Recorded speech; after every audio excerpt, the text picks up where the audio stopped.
Leitura do livro Os Segredos da Longevidade. Autor Edmond Saab Júnior. Parte 2. Abastecendo. Capítulo 8. Água, 2 oceanos. Você sabia que somos compostos por aproximadamente 75% de água? A desidratação crônica, leve a moderada, muitas vezes assintomática, não significa simplesmente a falta de abastecimento adequado desse nutriente. Esse estado prejudica todos os sistemas do organismo e as consequências oscilam desde leves até a ameaça à vida. Para regular todas as funções do organismo, necessitamos de água. O sangue, responsável por levar o oxigênio e nutrientes essenciais à vida a todas as células do organismo, assim como também por meio de suas células brancas, que são nosso exército de defesa, sistema imunológico, é composto em sua maior parte por água. Nosso sistema linfático, que é fundamental para a eliminação de resíduos tóxicos, também é majoritariamente composto de água. Portanto, a nutrição celular, a oxigenação tecidual, a defesa, sistema imunológico e a limpeza, sem uma hidratação adequada, estão prejudicadas. Desidratação mais inflamação igual a sinal de alerta ligado. Assim, a desidratação produz inflamação generalizada e essas duas condições juntas causam o desenvolvimento de inúmeras doenças crônicas como alergia, asma, hipertensão, diabetes, obesidade, dores diversas, depressão, doenças autoimunes, câncer, doença cardiovascular, infarto do miocárdio e acidente vascular cerebral. Quase sempre, essas condições não são diagnosticadas como uma desidratação crônica e são tratadas simplesmente com remédios. Essas drogas, além de todos os efeitos tóxicos e colaterais, não cuidam da causa, mas aliviam os sintomas e ainda desligam os sinais que o corpo emite para que nos hidratemos. Estamos usando drogas quando deveríamos estar ingerindo água. Dr. F. Batmanghelidj. A desidratação diminui a longevidade celular e esse mecanismo participa na formação de doença. Todo o sistema que está prejudicado quando não fornecemos água adequadamente. E acredite, grande parte das pessoas está em desidratação crônica e provavelmente você também. Como chegamos a essa condição de desidratação crônica silenciosa? A fome, muitas vezes, é um sinal de desidratação. Você está precisando não de alimento, e sim de água. Atualmente, contamos com inúmeras possibilidades mais saborosas do que ingerir água, e as pessoas também não têm grande prazer em bebê-la, portanto, fazem outras opções. Substituem por refrigerantes, sucos industrializados, chás, cafés, bebidas alcoólicas. Concordo que essas escolhas mais gostosas também contêm água, mas não hidratam. Pelo contrário, desidratam ainda mais, pois contém vários elementos desidratantes como cafeína, álcool, excesso de açúcar, adoçantes artificiais, aditivos, conservantes, estabilizantes, excesso de sal refinado, além de inúmeras outras substâncias químicas. Em relação aos alimentos, a maioria também faz outra opção desastrosa. Em vez de optar por alimentos ricos em água, como frutas, melão e melancia, e vegetais como alface, que tem 90% de água, tomate 92% e todos os outros folhosos, que além de água, são também ricos em fitoquímicos que protegem contra inflamações, oxidação, cânceres, etc. Escolhem alimentos industrializados, processados, refinados, pobres em água e nutrientes, cheios de substâncias químicas que, além de desidratantes, também são tóxicas, como gordura trans, excesso de açúcar e sal refinado, comumente encontrado nos biscoitos, bolachas, massas, pães e doces. Entende por que estão desidratados? A maioria das pessoas tem seu acesso à água baseado nessas escolhas. Quantas queixas idênticas ouço periodicamente? Doutor, eu acho que estou retendo muito líquido. De um dia para o outro, ou durante o fim de semana, ganho de 1 a 3 quilos de peso. Quando chega a próxima quinta ou sexta-feira, meu peso volta ao normal e isso é rotina. Então, pergunto o que fazem de diferente nos finais de semana e sempre ouço as respostas semelhantes. Na sexta-feira, saímos para jantar e, como é fim de semana, nos damos o direito de ficar mais à vontade. Vamos a um restaurante e iniciamos com uma entrada maravilhosa, diversos tipos de pães, patês, picles embutidos. Como prato principal, uma bela massa acompanhada por uma carne, um bom vinho e, de sobremesa, um delicioso sorvete. Depois, vamos para casa, assistimos a um filme com mais algumas taças de vinho. Em certo momento, damos uma pausa na Netflix para comer pipoca. O sábado também é clássico: reunião da família, churrasco, cerveja, vinho. Domingo, a massa da nona, a sobremesa especial da sogra, refrigerantes, álcool. Afinal, é fim de semana e, obviamente, estamos desidratados, cheios de calorias vazias, em nutrientes e ricas em índice glicêmico, todos inchados, ganhando peso, se tornando diabéticos e hipertensos, e é mais ou menos assim que o mundo vem caminhando. Quem se identifica com essa rotina? Os dois oceanos. Um oceano é a água contida dentro das células e o outro a água que se encontra fora das células. Desse perfeito equilíbrio depende a boa saúde.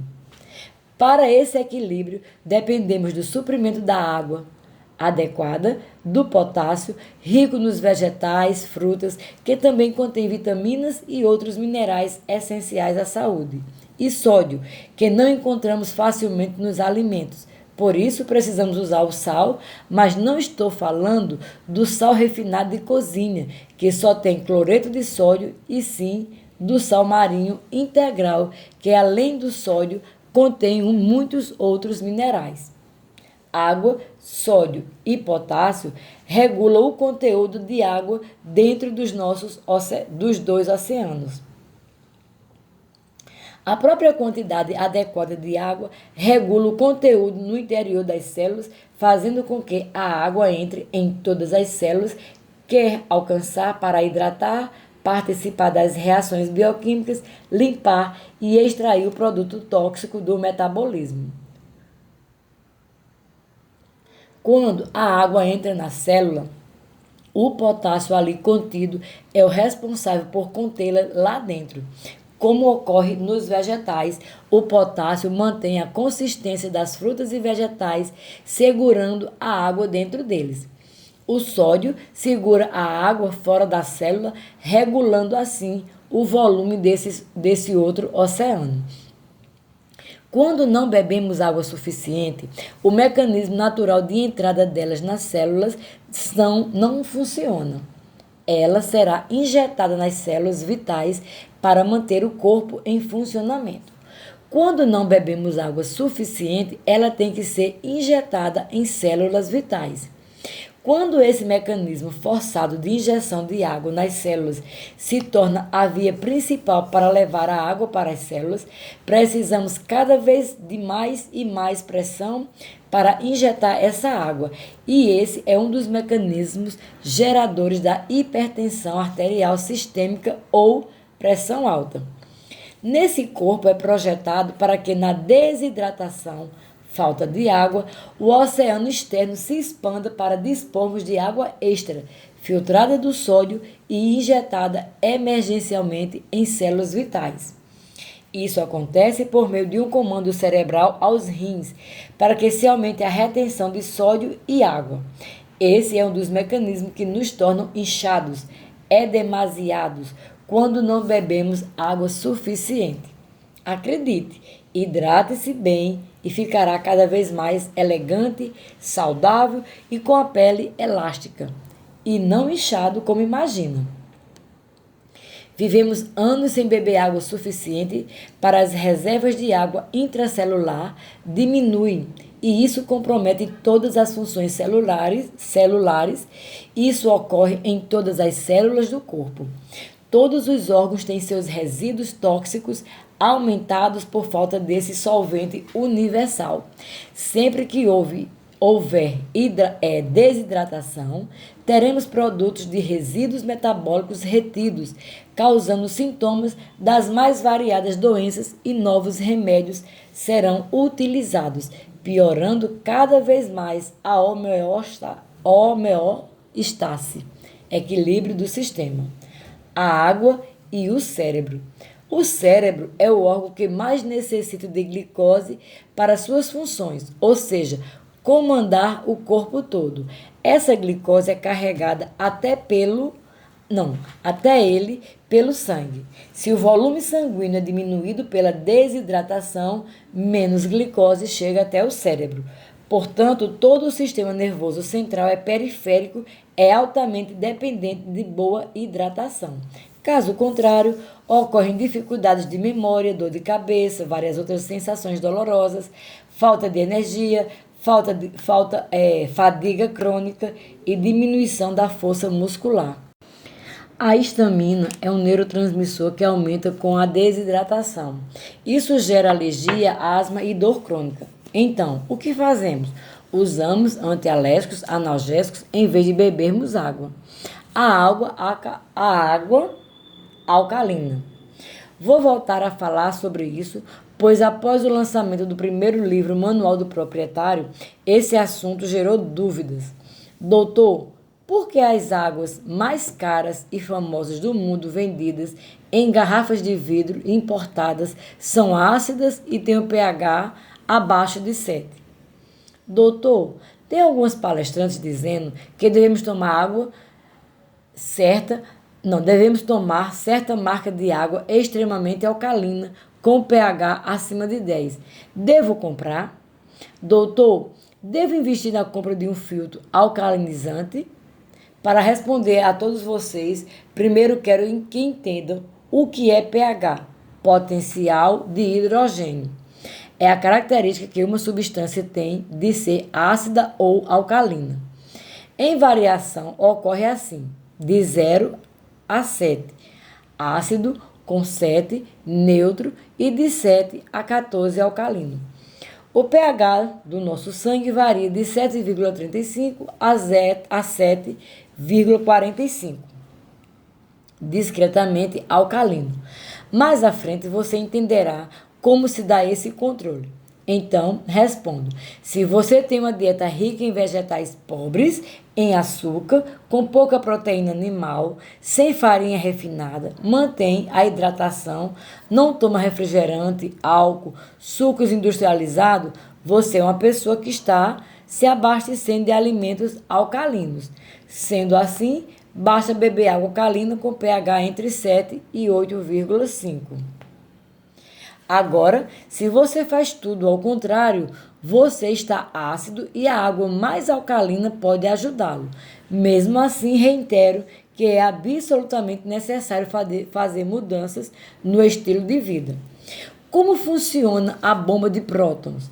Esse mecanismo produz ácido clorídrico necessário à digestão e bicarbonato de sódio para manter o pH do sangue em seus valores normais.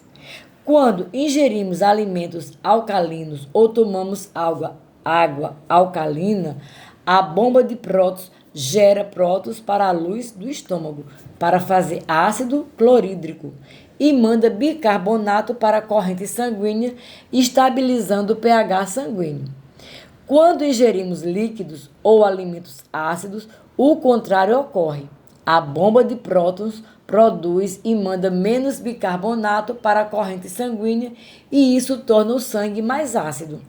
Para compensar essa acidez, células ósseas osteoclastos liberam cálcio e magnésio dos ossos para equilibrar o pH sanguíneo, levando à diminuição da densidade óssea, osteopenia, osteoporose.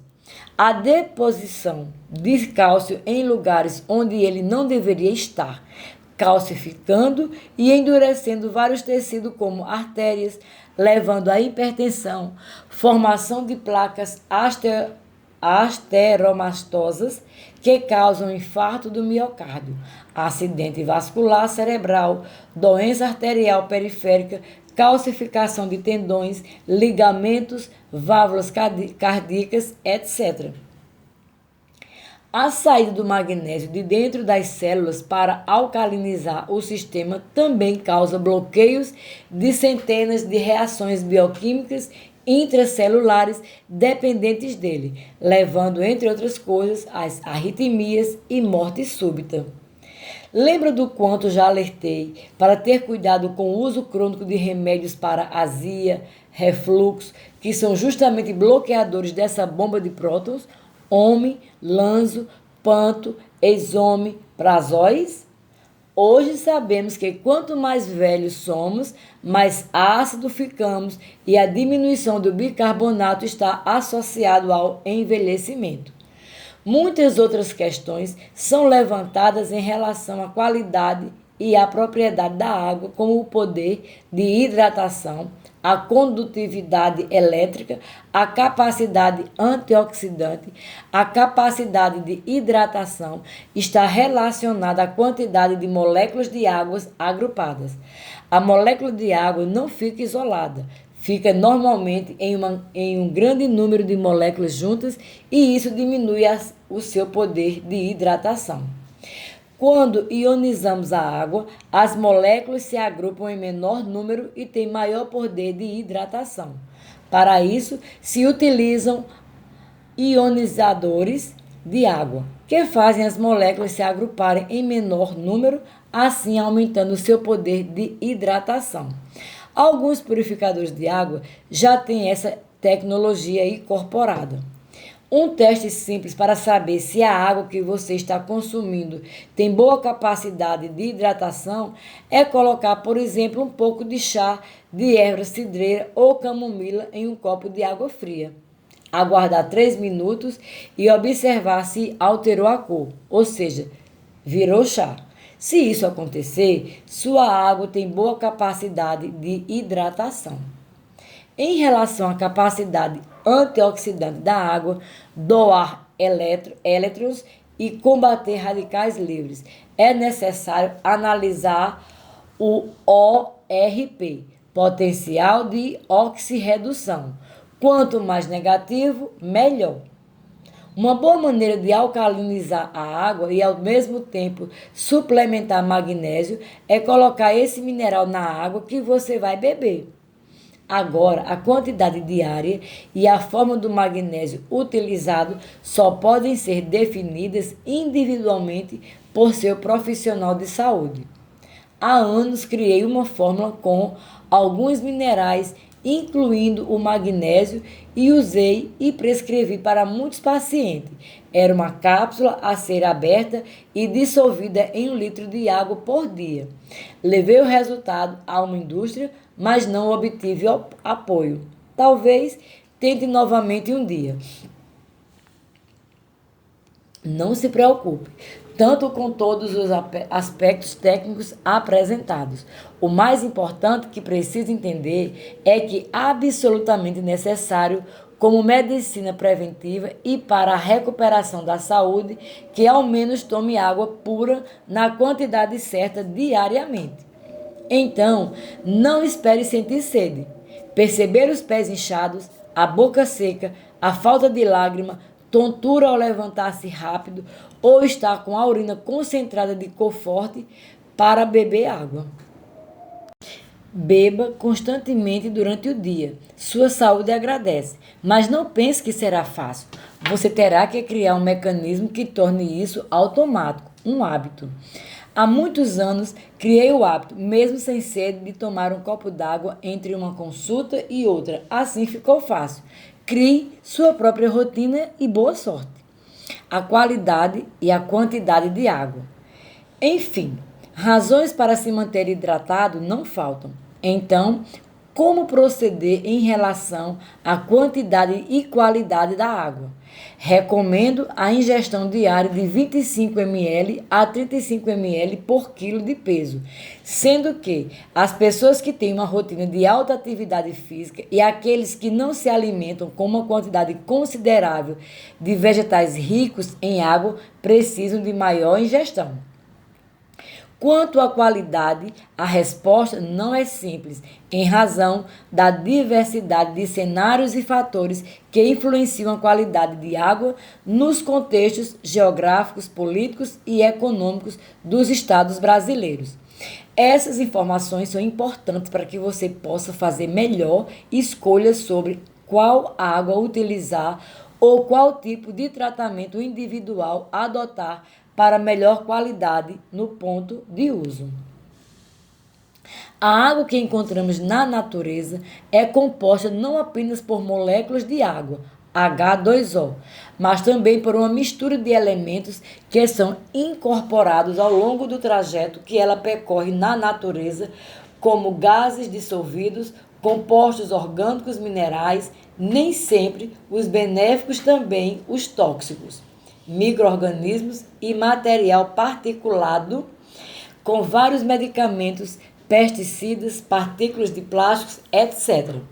O primeiro passo é conhecer a origem e o trajeto percorrido pela água que consumimos no Brasil. As principais fontes de abastecimento público são superficiais, rios, lagos e represas, e subterrâneas, aquíferos. Em ambos os casos, estão sujeitas à contaminação natural ou humana. Nem toda a água proveniente de fontes naturais e protegidas é adequada para o consumo humano. Todavia, a preocupação com os poluentes causados pelo homem é cada vez maior, dado o crescente número e a quantidade de substâncias nocivas que são despejadas no meio ambiente de cada ano. Atualmente, existem cerca de 80 mil compostos químicos fabricados, dos quais menos da metade foi submetida a testes toxicológicos básicos e apenas 10% apresentam estudos mais detalhados. Melo da Silva e Fruchtengarten, 2005. Destes, apenas uma pequena fração, cerca de 1,5%, é monitorada para garantir a qualidade da água que consumimos. Wilson e Charvazamini, 2009. Segundo a portaria 2914/11 da Anvisa e a resolução 274/05 para as águas minerais e bebidas processadas. Muitos dos poluentes modernos, hormônios, anticoncepcionais, medicamentos diversos, substâncias ilícitas, plásticos, agrotóxicos, etc., não fazem parte da lista de compostos a serem monitorados. Assim, tem-se verificado a presença deles na água tratada. Vários estudos associam o aumento da incidência de câncer e a redução da fertilidade a essa poluição. Montuori et al. 2008 e Rami e Afu Jasmin, 2009. Plástico na água. Pesquisa da ORB Média, Organização Jornalística Sem Fins Lucrativos, sediada em Washington, dirigida pelo professor da Universidade de Nova York, Thierry Masson, em 2017. Testes em mais de 250 garrafas de 11 marcas líderes de venda, vindas de 19 países dos 5 continentes, revelaram uma média de 10,4 partículas na faixa de 100 micros por litro. Partículas menores foram encontradas em média de 314 por litro. Polipropileno, nylon e terreflatalato de polietileno PET estavam em 93% das amostras. Microplásticos Partículas que medem menos de 5 mililitros são encontradas nos oceanos, lagos, rio, ar, solo e no corpo humano. Foram também analisadas as águas encanadas de vários locais do planeta e as que chegam em garrafas plásticas e de vidro, e em todas se observou a contaminação por microplástico. Interessante foi observar que a água de garrafa mostrou o dobro de partículas de microplástico quando comprada a água encanada. Segundo o professor de toxicologia da Universidade Estadual da Carolina do Norte, Scott Belker, se a água de torneira for de boa qualidade, ela será sempre melhor que a engarrafada. A poluição não afeta da mesma maneira as águas de origem superficial e as subterrâneas. Vejam a seguir. Reservatórios superficiais. Esta é a principal fonte utilizada para abastecimento em larga escala no Brasil por empresas estatais ou concessionárias. Os reservatórios estão sujeitos principalmente à poluição do ar e das superfícies dos solos levados pelas chuvas e pelo lançamento direto em cursos da água, como esgoto sanitário, resíduos de mineração, efluentes industriais, agrotóxico e fertilizantes oriundos de agricultura. Além disso, a presença de micro-organismos nessas águas é bastante elevada. Via de regra, a água captada desses reservatórios passa por um tratamento em 4 etapas: remoção de partículas suspensas, desinfecção com cloro para destruição de germes, correção do pH com cal para evitar corrosão na rede de distribuição e fluorretação para combater cáries dentais. Em alguns casos também é adicionada uma etapa de aeração e filtragem com carvão ativado para controle do sabor e o odor.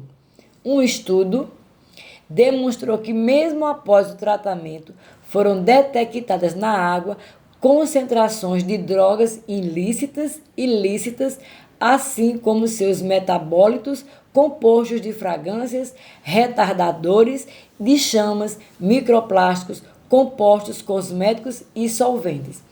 O processo de desinfecção da água com cloro forma subprodutos nocivos à saúde ao reagir com a matéria orgânica, como os chamados trialonometanos, como o clorofórmio, que é cancerígeno.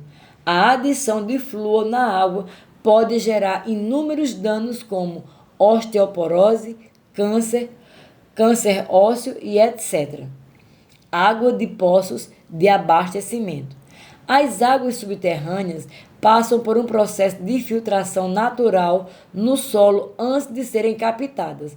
O tempo de circulação da água subterrânea no aquífero e o tipo de rocha ou solo com o qual ela entra em contato determinam a concentração dos minerais e outros elementos em sua composição. Águas de circulação mais rasa e, consequentemente, menor tempo de trânsito têm menor potencial de mineralização e estão mais sujeitas à poluição. Uma das maiores preocupações com relação à água subterrânea é a contaminação. O tipo de contaminação que pode estar presente varia de acordo com as atividades no entorno e pode ser agravado pela forma como o poço é construído. A contaminação de águas por fontes industriais é muito comum. Por esse motivo, é importante registrar o poço nos órgãos competentes e realizar o monitoramento da qualidade da água com a frequência indicada. Em alguns casos, a contaminação é de origem natural, proveniente de rochas e solos que podem apresentar excesso de ferro e manganês que precisam ser retirados. A água mineral e engarrafada. A classificação das águas minerais no Brasil é baseada em 3 fatores: a composição química, a presença de gases e a temperatura na fonte. Uma avaliação crítica do método de classificação de águas minerais no nosso país foi apresentada por Bertolo, 2006, tendo ele concluído que praticamente toda a água subterrânea pode ser enquadrada como água mineral, mesmo aquelas que apresentam indícios de poluição, caso estejam dentro dos limites de potabilidade. Portanto, a ideia de que as águas minerais são um produto puro e que faz bem à saúde nem sempre é verdadeira.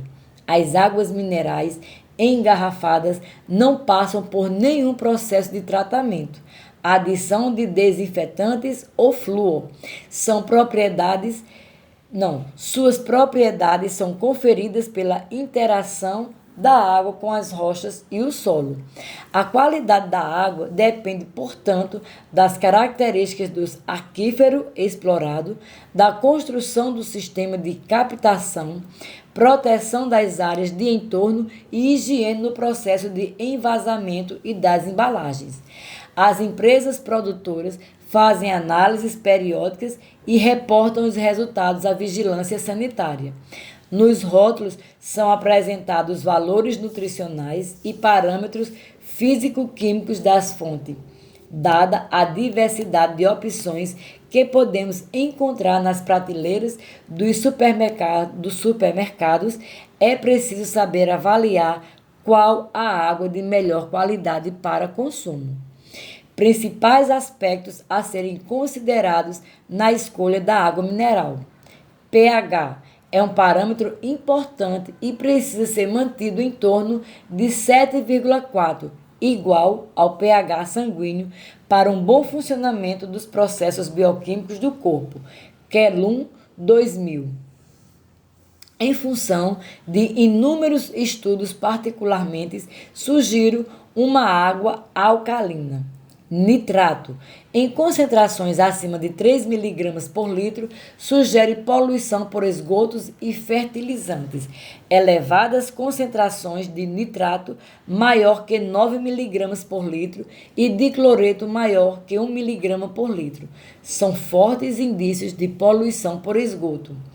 A associação de uma água mineral com esse tipo de poluição traz desconfiança sobre a presença de poluentes persistentes como hormônios, plásticos e várias outras substâncias de uso frequente. Fluoreto, em concentrações acima de 1 mg por litro, é tóxico e causador de inúmeras doenças, entre elas a fluorose óssea e o câncer ósseo.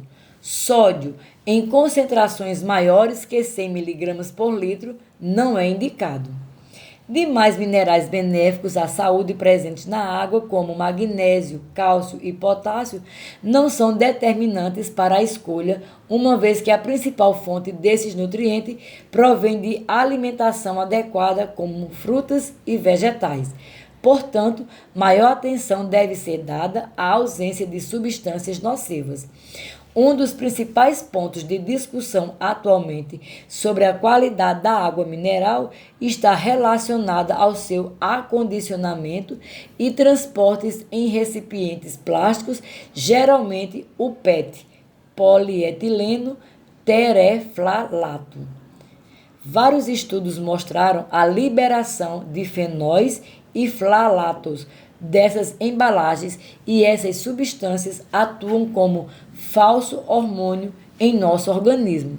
Foi comprovado também que o PET, em contato com a água, libera antimônio, um mineral tóxico ao homem. Uma forma de minimizar os efeitos nocivos dos plásticos é escolher a água com data de fabricação mais recente possível, reduzindo assim o tempo de contato com o plástico. Além disso, fontes localizadas mais próximas ao local de consumo resultam em menor permanência no transporte e sob exposição solar.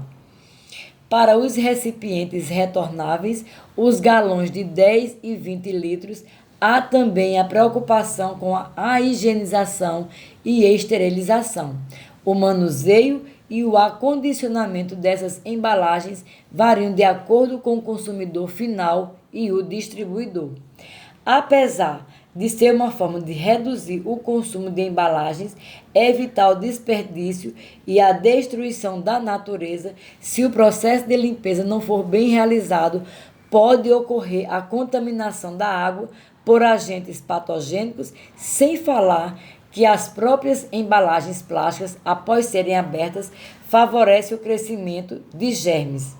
Algumas dicas simples que podem ajudar na melhoria da qualidade da água que você consome. Quando a água da rede pública adentra uma residência ou qualquer outro estabelecimento, fica armazenada em caixa d'água. Esse é um ponto crítico, pois pode ocorrer recontaminação por agentes microbiológicos e novamente a formação de trialometanos, caso a água tenha cloro residual e haja presença de matéria orgânica nesses reservatórios. Daí a importância de se manter sempre limpa e bem fechada a caixa da água. Já na hora do uso, algumas medidas simples podem ser úteis.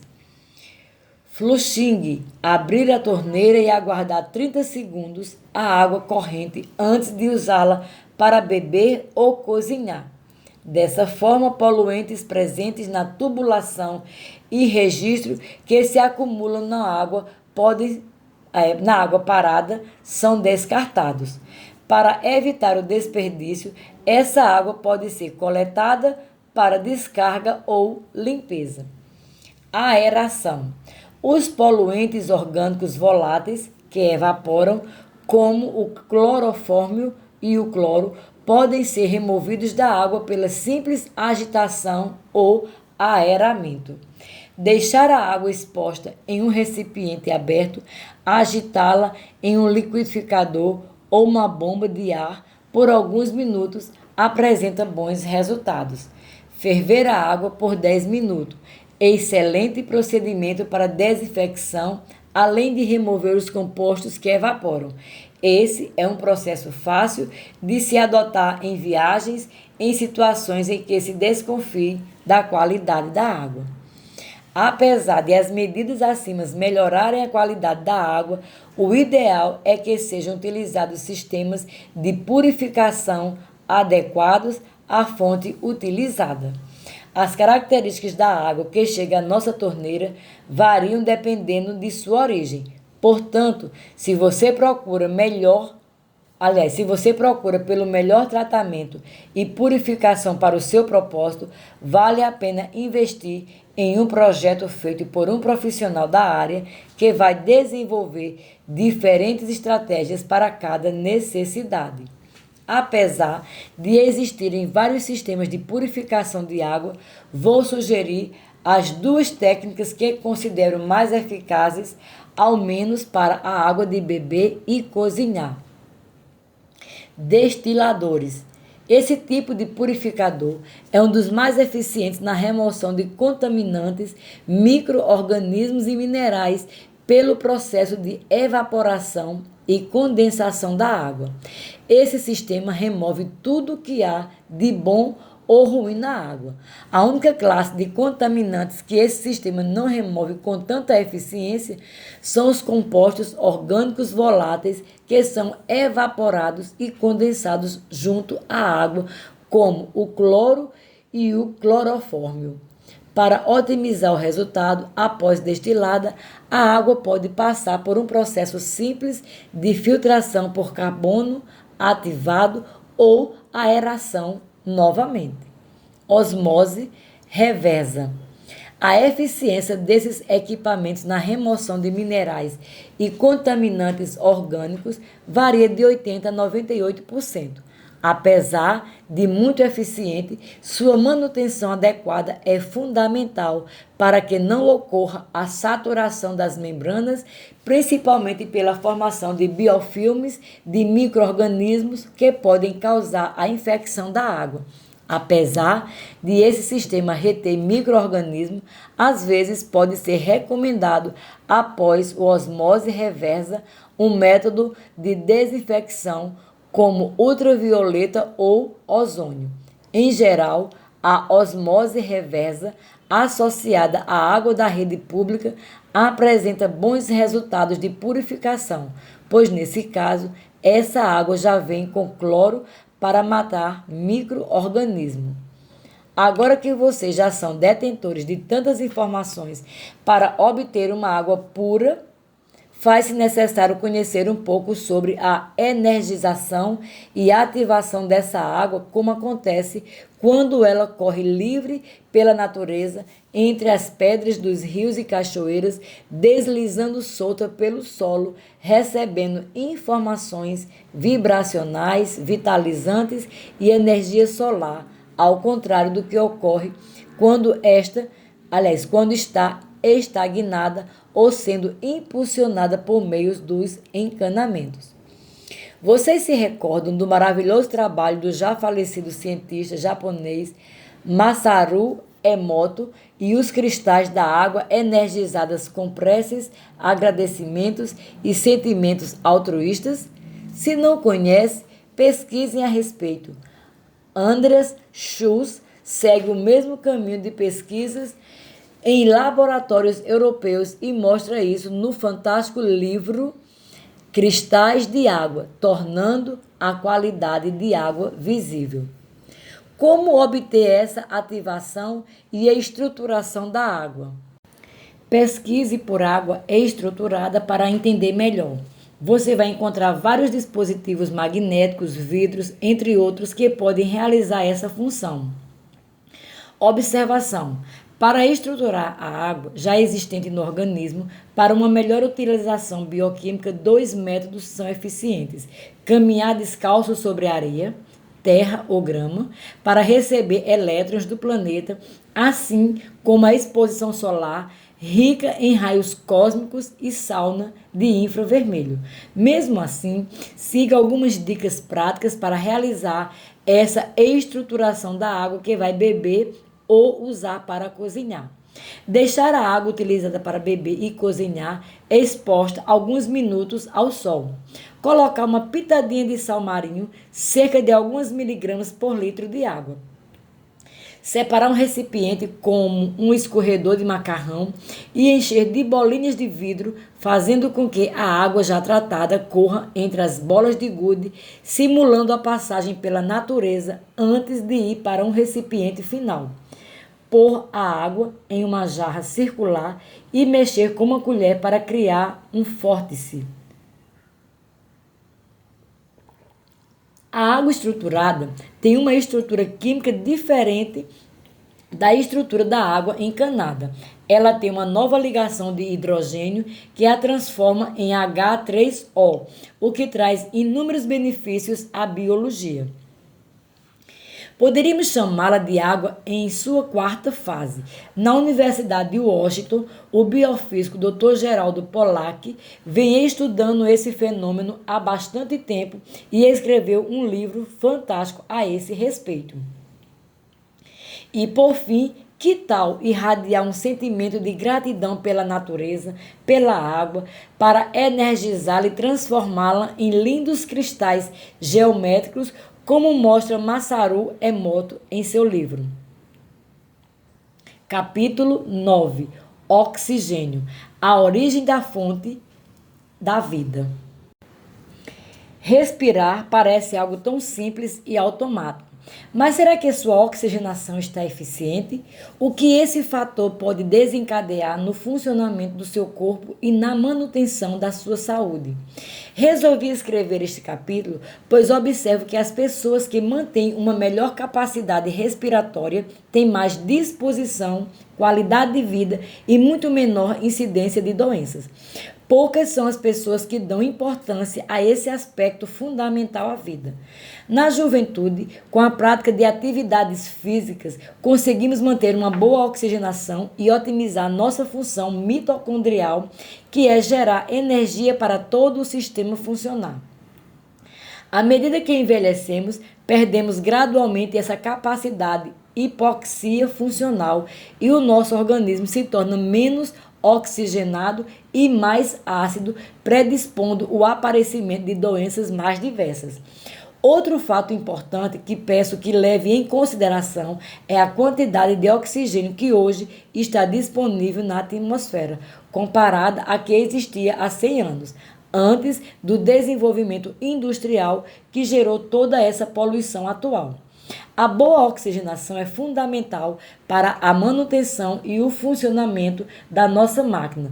Por isso, quando nós médicos fazemos uma intervenção em um paciente grave, a primeira atitude a ser tomada é liberar as vias aéreas e restabelecer a saturação do oxigênio por meio de um catéter de oxigênio, máscara ou intubação traqueal.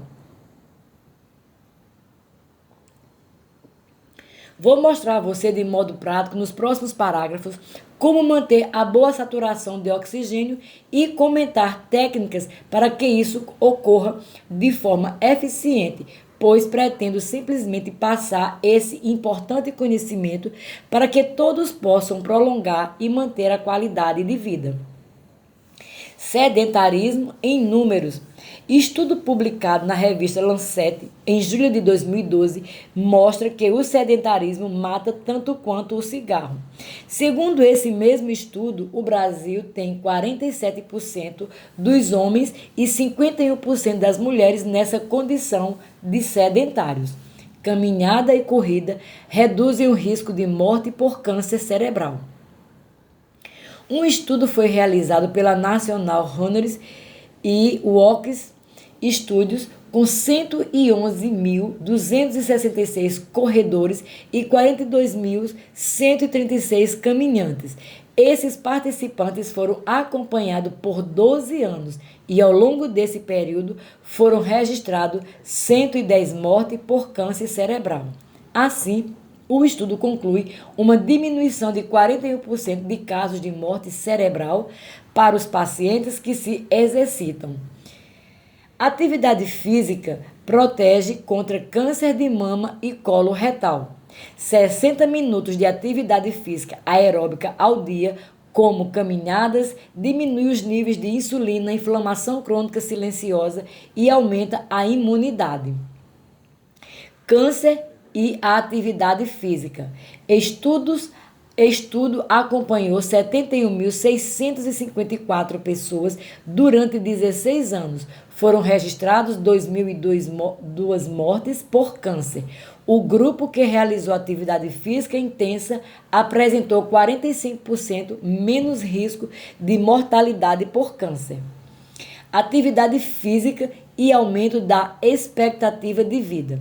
Estudo feito pela Universidade de Harvard, em parceria com o Instituto Nacional de Saúde dos Estados Unidos, indicou que praticar alguma atividade física, como caminhar ou pedalar, aumenta a expectativa de vida, independentemente da intensidade do exercício e do peso do indivíduo.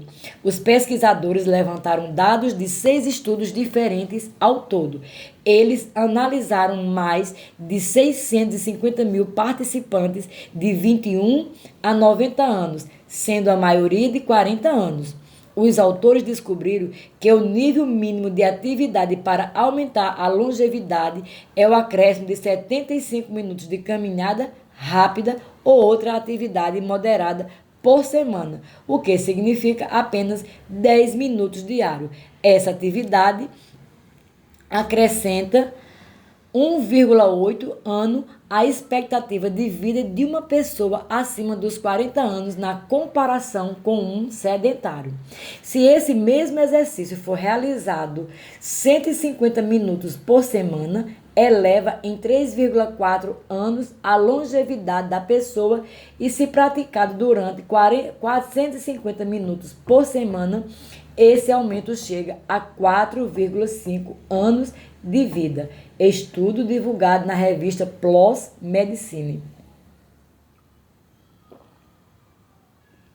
Depois de tantos dados e comprovações importantes, imagino já ter conquistado seu interesse pelo assunto. Tenho certeza de que se sentiu motivado a sair do sedentarismo. Agora, vamos à prática. Ora guepardo, ora tartaruga, se vai mais longe. Piaget treinamento intervalado de alta intensidade.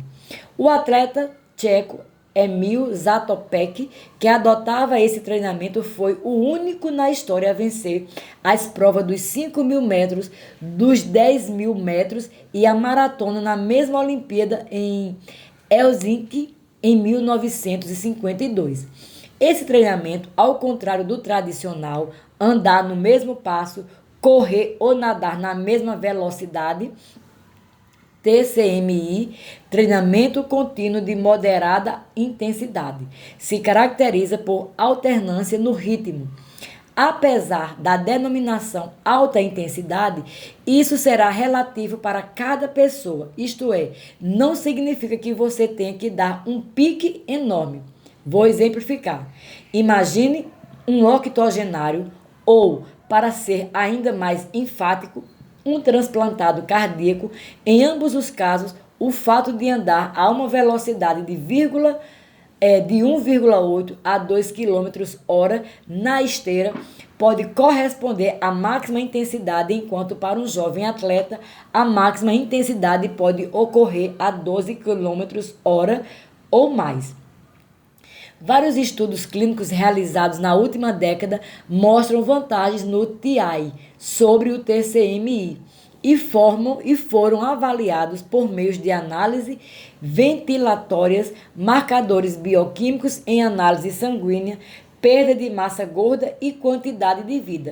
Foram avaliados e comparados em relação aos dois tipos de treinamento: grupos de pessoas saudáveis, grupos de diabéticos, de hipertensos, coronariopatas com insuficiência cardíaca e até grupos de transplantados cardíacos. Em todos os grupos, o TI levou vantagem. Vamos ao treino? Antes de iniciar os treinamentos, sugiro a todas as pessoas dois exames muito simples: o teste ergométrico e o ecocardiograma, para uma avaliação cardiológica prévia. Estando tudo perfeito para iniciar, mãos à obra. Você vai criar seu plano de treino. Se estiver muito fora de forma, enferrujado ou obeso, comece lentamente para poupar seus joelhos e tornozelos. Exemplo: ande por 3 minutos num passo bom para você. Após esses 3 minutos, ande mais rápido ou trote por 2 minutos.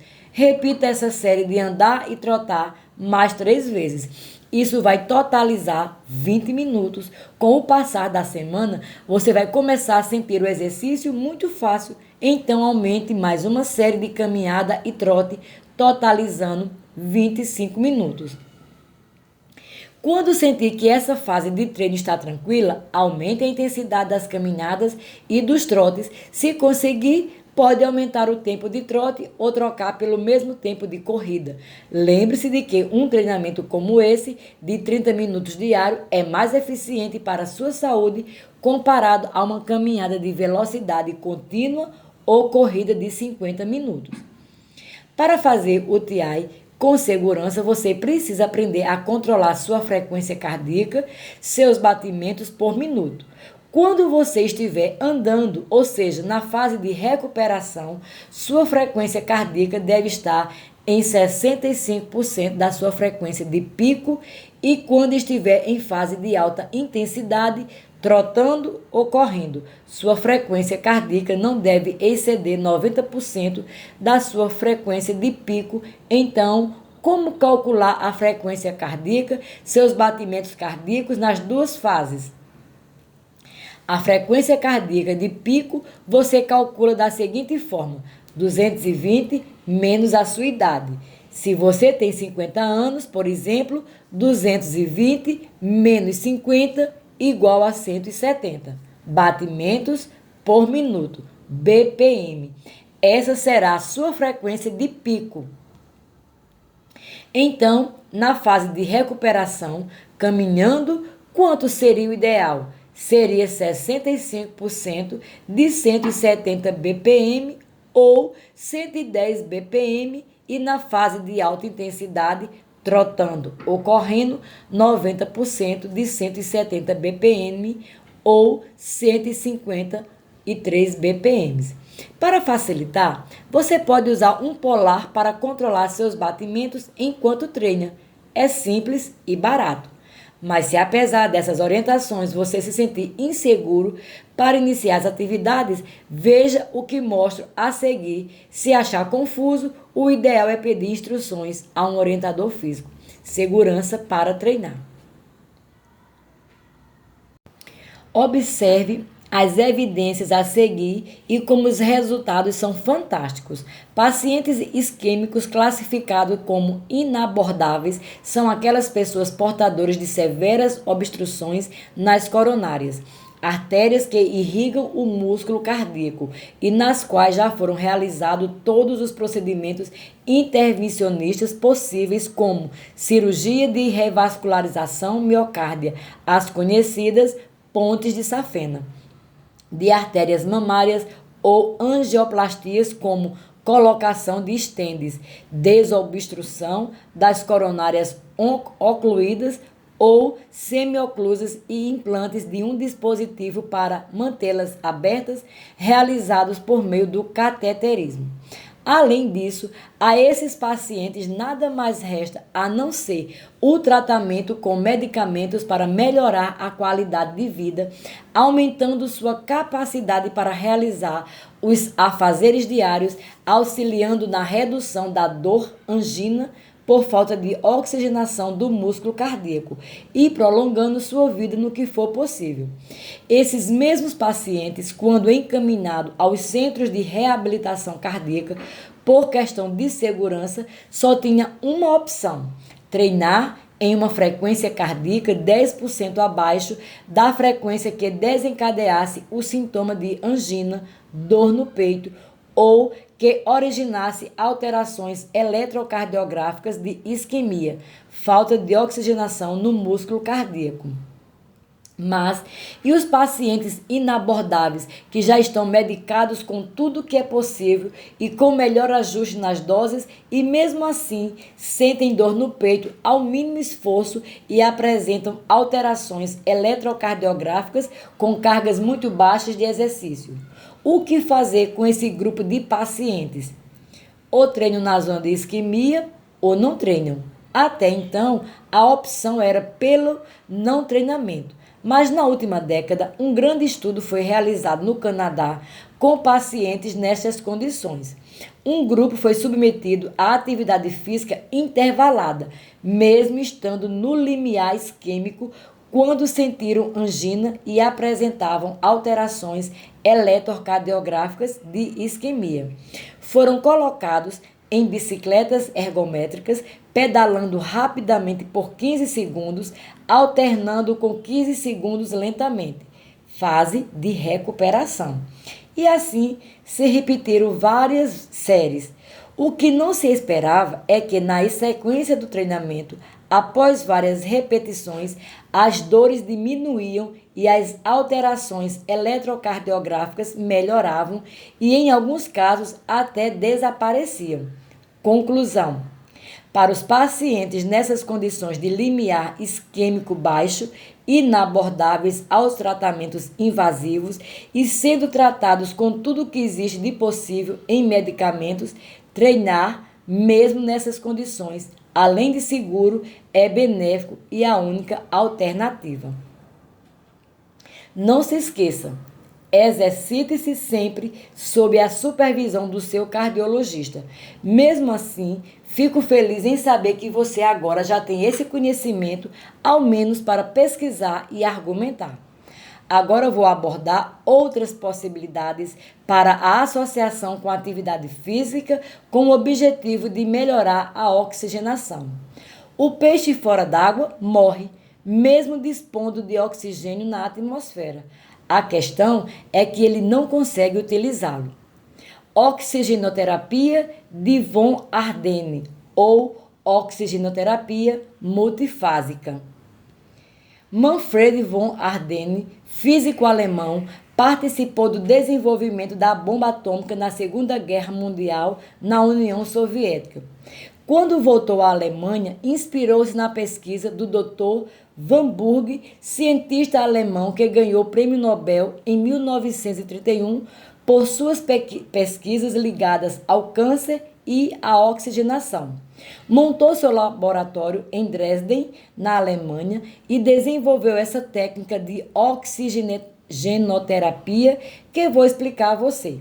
Mas antes de comentar sobre em que consiste essa técnica e suas indicações, vou passar algumas noções de oxigenoterapia e de utilização do oxigênio. O termo deficiência de oxigênio pode ser definido pela diminuição do aporte de oxigênio aos tecidos ou pelo crítico aumento das necessidades de oxigênio pelos tecidos ou pela combinação de ambos. Vejamos o exemplo de um jovem com a pressão de oxigênio na atmosfera ao nível do mar, sendo de 150 mmHg, mililitro de mercúrio. À medida que chega aos alvéolos pulmonares, essa pressão cai para algo em torno de 110 mmHg. Quando é ejetado através da circulação arterial e chega aos capilares, porção mais finas dos vasos, liberando oxigênio para todas as células no caminho, está com uma pressão aproximada de 100 mmHg. Já em um idoso, essa pressão nos trajetos finais está em torno de 70 mmHg. Está saturado de oxigênio, porém não tem pressão adequada para transferir esse oxigênio para as células, causando um déficit nessa transferência e na utilização do oxigênio pelas células. Esse fenômeno é importantíssimo, desencadeador de doenças na velhice, no sedentário, no fumante, etc. Essa terapia tem a finalidade de melhorar a absorção e a utilização do oxigênio nos tecidos do organismo. Como é feita a OMT? Consiste na aplicação de uma dose constante de oxigênio medicinal por meio de uma máscara associada à atividade física em uma esteira ou bicicleta ergométrica. A dosagem do oxigênio e a intensidade da atividade física são individualizadas para cada paciente e normalmente se indicam 20 sessões seguidas e após esse período uma manutenção semanal, depois quinzenal ou até mensal. Os resultados são mantidos por longos períodos e são excelentes como coadjuvantes de outras terapias nas seguintes condições: melhora da cognição, memória, aumento da imunidade, melhora no quadro de degeneração macular da retina, melhora das crises de angina, dor no peito, aumento da energia sistêmica, melhora dos pacientes asmáticos, benefícios para os pacientes efizematosos, aceleramento de reabilitação de doenças graves como infartos, acidente vascular cerebral, infecções, intoxicações, pois melhora o sistema de detoxificação hepática, entre várias outras indicações. Simples, não? Agora você já sabe que a boa oxigenação é essencial a todo o bom funcionamento dessa máquina. Essa terapia já existe há mais de 50 anos e algumas modificações e aperfeiçoamento foram realizados na última década para potencializar ainda mais os efeitos benéficos. Agora, utilizam-se junto à terapia suplementos como o magnésio e as vitaminas do complexo B e, em alguns casos, medicamentos cardiológicos para aumentar a sua eficiência antes das sessões. Tão simples que poderia ser realizado na própria residência. Uma pena, não é? Ozonioterapia. Quero passar a você algumas noções sobre essa importantíssima ferramenta em uso no mundo há quase um século e aqui em nosso país há pelo menos 40 anos. Apesar de não aprovada pelo Conselho Federal de Medicina, existe um projeto de lei tramitando no Congresso para liberar o seu uso, que já foi aprovado na odontologia. Sua utilização e benefícios são reconhecidos em vários países como Alemanha, Canadá, França, Itália, Hungria, Japão, Israel, Rússia, México, Polônia, além de diversos estados americanos como Alasca, Califórnia, Nova York, Texas e Washington. Se procurarmos por publicações científicas, existem mais de 500 mil artigos falando sobre os benefícios e a segurança no uso dessa importante terapia. Existem várias vias para a aplicação da ozonioterapia, direto sob a pele, nas lesões intraarticulares e de ação sistêmica como endovenosa ou insuflação retal. Como funciona a ozonioterapia ou oxigenoterapia ativada?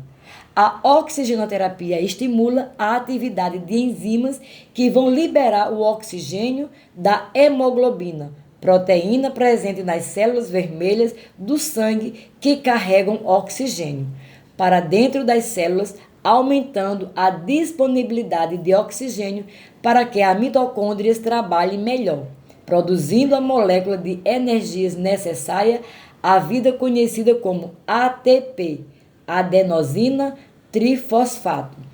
Essas enzimas são a glicose 6-fosfato, desidrogenase e o 2,3-bisfosfoglicerato. Como explicado anteriormente, quando envelhecemos, a pressão na qual o oxigênio se move na microcirculação diminui, além de diminuir também a atividade dessas enzimas.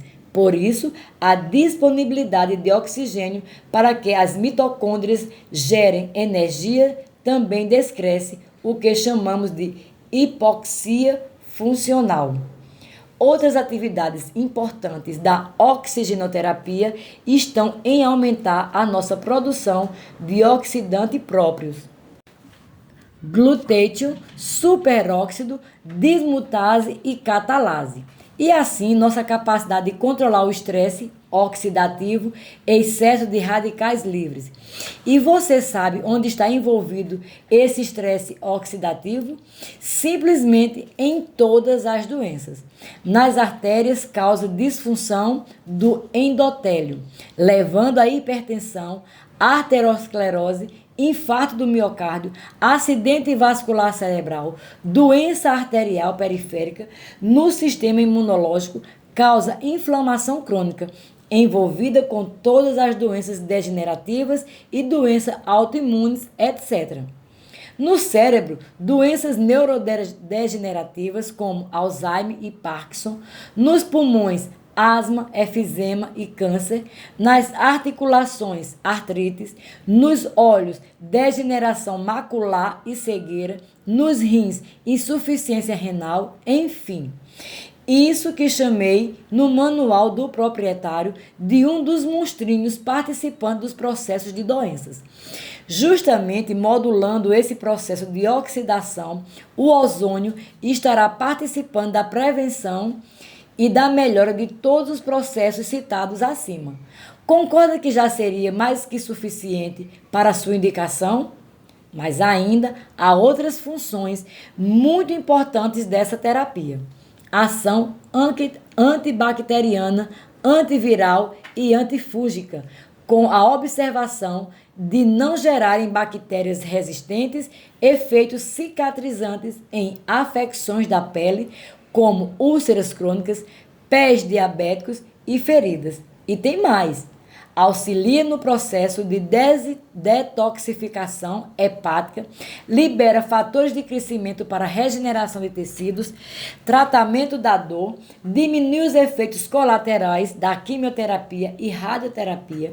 Vários estudos mostram os efeitos benéficos quando associada ao tratamento convencional da diabetes e das demências.